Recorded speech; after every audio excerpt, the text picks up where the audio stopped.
Turning to Ukraine, where there's no let-up in the brutality of Russia's war.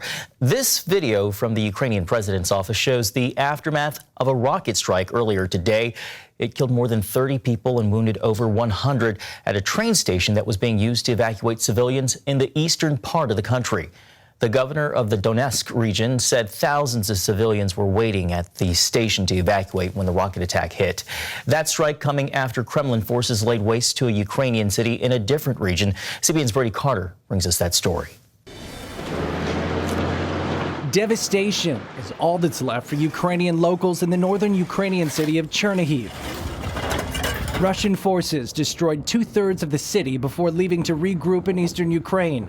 Valuable possessions, crushed buildings, and cars litter the streets. The locals are in dire need of food and other help.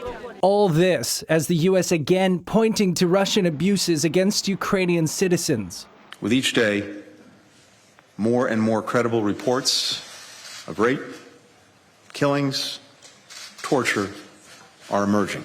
Atrocities and alleged war crimes in Ukraine led the United Nations General Assembly to take the unprecedented action of kicking Russia off the UN Human Rights Council Thursday. On Capitol Hill, Congress passed two bills to officially ban the import of Russian oil while suspending normal trade relations. Now they just need the president's signature.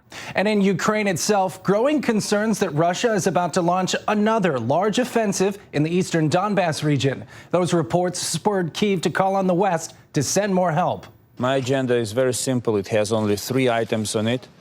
It's weapons, weapons, and weapons. NATO countries have agreed to send additional high-tech weapons, while U.S. congressional leaders debate whether to send future assistance and holding off on payment until later. We have not stopped, nor are we stopping providing additional security assistance. We have announcements nearly every couple of days. Ukraine's foreign minister warns just how destructive the coming warfare could be. The battle for Donbass will remind you of Second World War.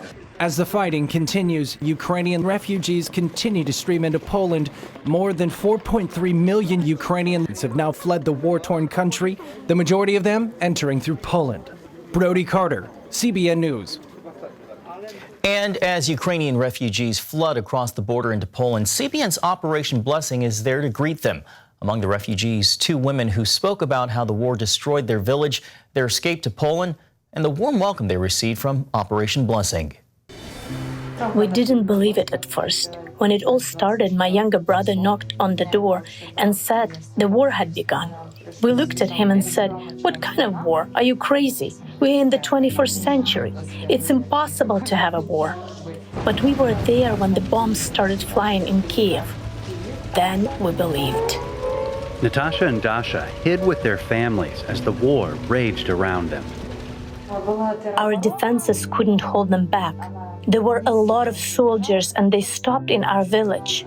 Then the lights and gas went out. People were scared and panicking. Many of us hid in our basements.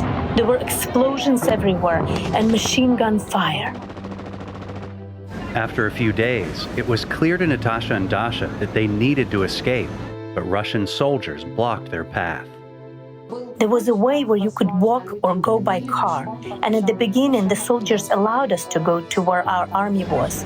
But later, they closed this road and didn't allow us to go. We tried to leave the village 3 or 4 times. Finally, the 2 women made it safely to Poland, but they grieve over the life they left behind. Today, I received a call from my grandfather, who lives in my house.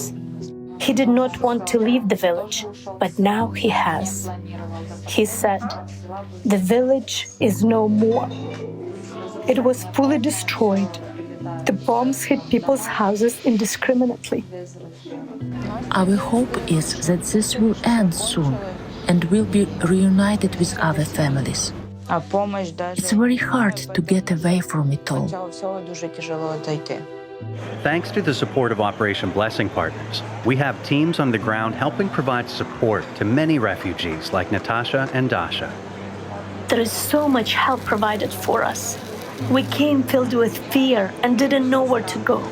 But people here understand. They're getting involved and helping us. This is good. Millions of refugees trying to escape desperate and deadly situations. Gordon? And you can help them. How? By giving to the Operation Blessing Disaster Relief Fund. It's real easy. All you have to do is call us, 1-800-700-7000. You can write to us at CBN Center. There's the address, Virginia Beach, Virginia, 23463. You can text to give. Text the OB crisis to 71777, or you can go to cbn.com. Either way, do it now. Be a part of helping those refugees. They're leaving with literally nothing. They have no way of making any income in Poland or the other countries in Europe they're going to, and they need our help. So how can we be there for them? How can we provide food? How can we provide water, shelter? These are the vital things that they need. Infant formula for the babies. How can we be there? We can be there in your name when you give to this wonderful fund to help the victims of this horrible war. If you want to be a part of it, call us, 1-800-700-7300.